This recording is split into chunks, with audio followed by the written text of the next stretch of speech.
नमस्कार, एक बार फिर से आप सभी का मेरे चैनल में स्वागत है। आज का वीडियो बहुत ज़्यादा रिक्वेस्टेड वीडियो है। आज की वीडियो में हम विद्या प्रवेश पर आधारित स्कूल रेडीनेस कार्यक्रम का रजिस्टर रिकॉर्ड देखेंगे कि कैसे हम इसको सिंपल वे में बना सकते हैं और इसमें 12 सप्ताह की गतिविधियों का विवरण लिख सकते हैं। तो अब देर बिल्कुल भी नहीं करते हैं और अपने टॉपिक की तरफ हम चलते हैं। तो पहले हम इसके एक एक पन्ने पर नज़र डाल लेते हैं, फिर पन्नों के डिटेल पर चर्चा करेंगे। तो ये बाहर का कवर है जिस पर मैंने छोटा सा लेबल लगाया है विद्या प्रवेश आधारित स्कूल रेडीनेस और एक लड़के और लड़की की फ़ोटो से इसे सजा दिया है। पहले पन्नों पर मैंने अपने स्कूल का नाम और नोडल शिक्षक का नाम लिखा है और यहाँ पर मैं यूडाइस लिखना भूल गई हूँ, आप यूडाइस कोड भी लिख लीजिएगा स्कूल का। फिर दूसरे पन्ने पर लक्ष्य एवं समय सारणी है जिसे मैंने लिखा नहीं है, मैंने जो आदेशों की PDF आया था आदेशों का उसकी छाया प्रति निकलवा ली, उसकी कटिंग यहाँ पर लगा दी क्योंकि हमें रजिस्टर नहीं, हमें फाइल तैयार करना है। तो फाइल में कुछ कटिंग्स चिपकाना ज़्यादा बेटर रहता है, तो मैंने यहाँ पर कटिंग चिपकाया है। और इससे मैं क्या पढ़ूँ, इसका PDF दे दूँगी डिस्क्रिप्शन बॉक्स में। वैसे आप तक पहुँच गया होगा लेकिन नहीं पहुँचा है तो मैं दे दूँगी, वहाँ से आप इसे पढ़ लीजिएगा। उसके बाद चयन कार्यक्रम हमें कराना है, ये एक बहुत ही मोस्ट कार्यक्रम है, इसे कराना भी और इसका विवरण भी हमें अपने रजिस्टर में लिखना होगा। तो इसको पहले आप देख लीजिए, फिर इस पर हम चर्चा बाद में करेंगे। फिर अगले पन्ने पर है प्रधानाध्यापक के कार्य एवं दायित्व, इसकी भी कटिंग मैंने यहाँ पर चिपकाई है और उसके नीचे नोडल अध्यापक के कार्य एवं दायित्व, इसकी भी मैंने यहाँ पर कटिंग चिपका दी है। आप लिख भी सकते हैं, कोई बात नहीं। फिर इधर छात्रों का सतत आकलन जो हमें करना है 2 बार, उसकी कटिंग यहाँ पर चिपकाई है मैंने।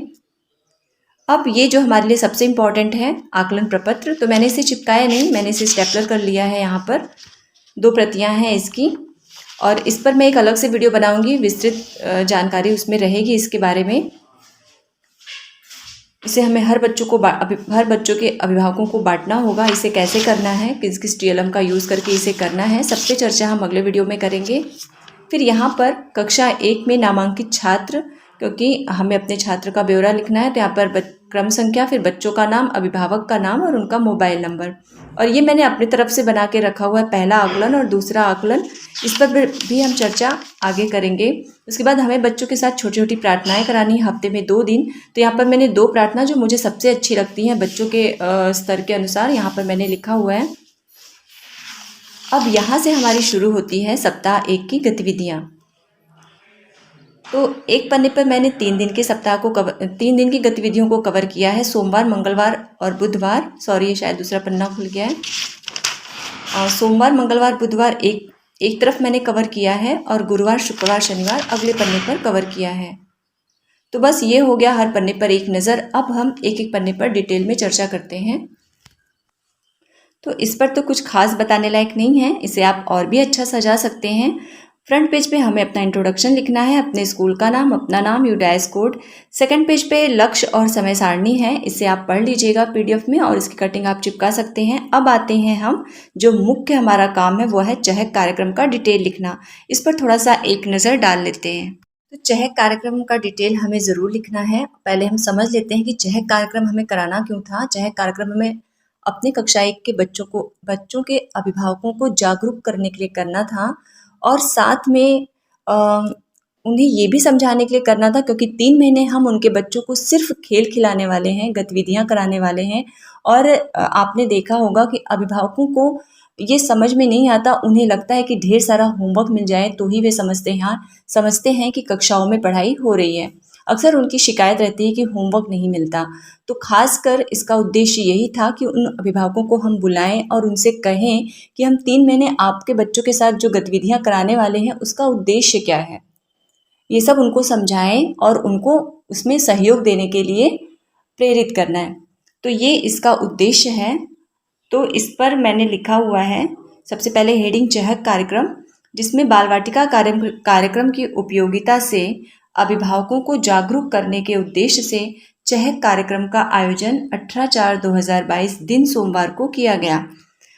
प्रधानाध्यापक के सहयोग से नोडल अध्यापक द्वारा कक्षा 1 में नामांकित समस्त बच्चों के अभिभावकों एवं शिक्षित युवाओं को भी जोड़ते हुए शिशु मित्र के रूप में आमंत्रित किया गया और साथ में ग्राम स्तर के कुछ प्रभावशाली एवं वरिष्ठ नागरिक, सेवानिवृत्त अध्यापक को जोड़ते हुए ग्राम स्तर पर समुदाय एवं अभिभावकों को जागरूक करने में सहयोग लिया गया।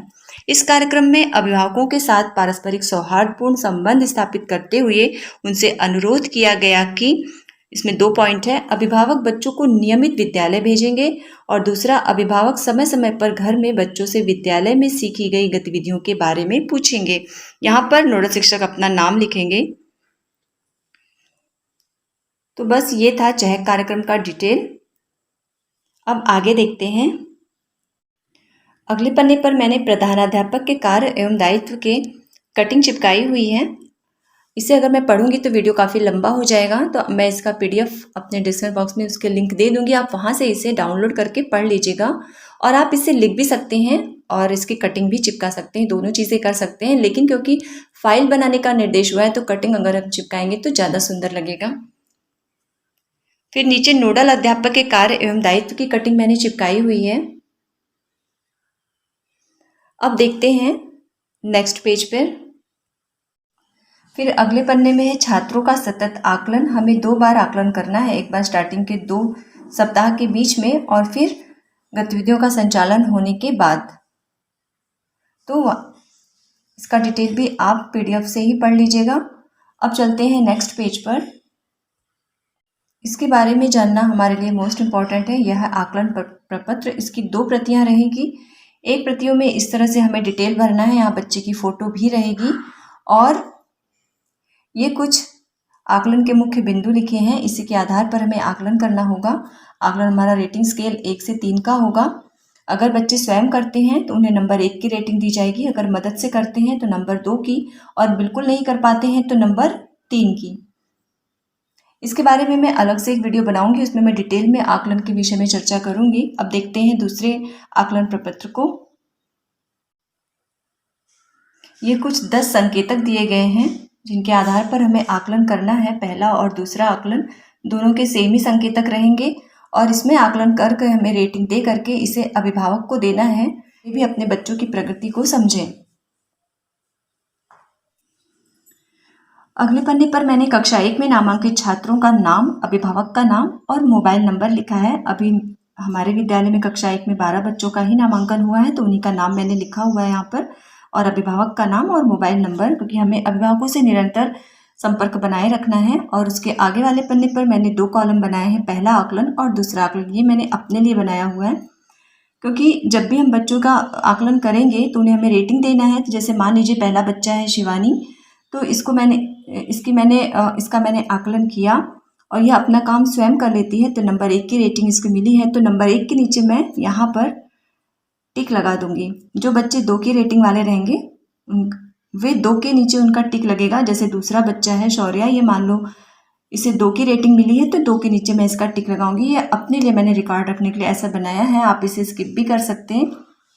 अब चलते हैं हम दूसरे पन्नों पर। अगले पन्ने पर मैंने प्रार्थना लिखी, क्योंकि हमें बच्चों से सप्ताह में 2 दिन प्रार्थना करानी है, छोटी छोटी प्रार्थनाएं। तो ये 2 प्रार्थनाएं मुझे बहुत अच्छी लगती थी, तो मैंने यहाँ पर नोट किया है। पहली प्रार्थना है, हम सब बच्चे हैं नादान, दो हमको ऐसा वरदान, मानवता का पाठ पढ़े हम, दो ऐसी विद्या का दान, सच्चाई के पथ पर चलकर ऊंचा करे देश का नाम, संकट कोई जो देश पर आए करे सामना सीना तान। दूसरी प्रार्थना, हे भगवान तुझे प्रणाम, तेरे बच्चे हम हो सच्चे, हे भगवान तुझे प्रणाम, पढ़ लिखेंगे योग्य बनेंगे, काम करेंगे नहीं डरेंगे, हे भगवान तुझे प्रणाम, नित्य बढ़ेंगे बढ़े चलेंगे, दो वरदान, हे भगवान तुझे प्रणाम। इन दोनों प्रार्थनाओं की लिंक मैं अपने डिस्क्रिप्शन बॉक्स में दे दूंगी, वहाँ से आप इसे देख लीजिएगा और उसी तरह से आप बच्चों के साथ प्रार्थना करा सकते हैं। बहुत ही अच्छी प्रार्थनाएं हैं, छोटी छोटी। अब चलते हैं हम अगले पन्ने पर। अब यहाँ से शुरू होती है हमारी सप्ताह 1 की गतिविधियों का विवरण। अब देखिए, अगर हम जो हमारे पास PDF आ रहा है गतिविधियों का सेम टू सेम वैसा उतार देते हैं तो कोई मतलब नहीं रहता, क्योंकि हमें प्रधानाध्यापक के द्वारा उन गतिविधियों का रंगीन छायाप्रति मिलने वाली है, तो उसे हम अपने पास रखेंगे। इसमें उसको लिखने की कोई ज़रूरत नहीं है इसमें, क्योंकि वीडियो काफ़ी लंबा हो चुका है। तो अब हम सप्ताह की गतिविधियों का विवरण अगले वीडियो में देखेंगे, इसके पार्ट 2 में। तो बस आज के वीडियो में इतना ही, मिलते हैं अगले वीडियो में, तब तक के लिए नमस्कार।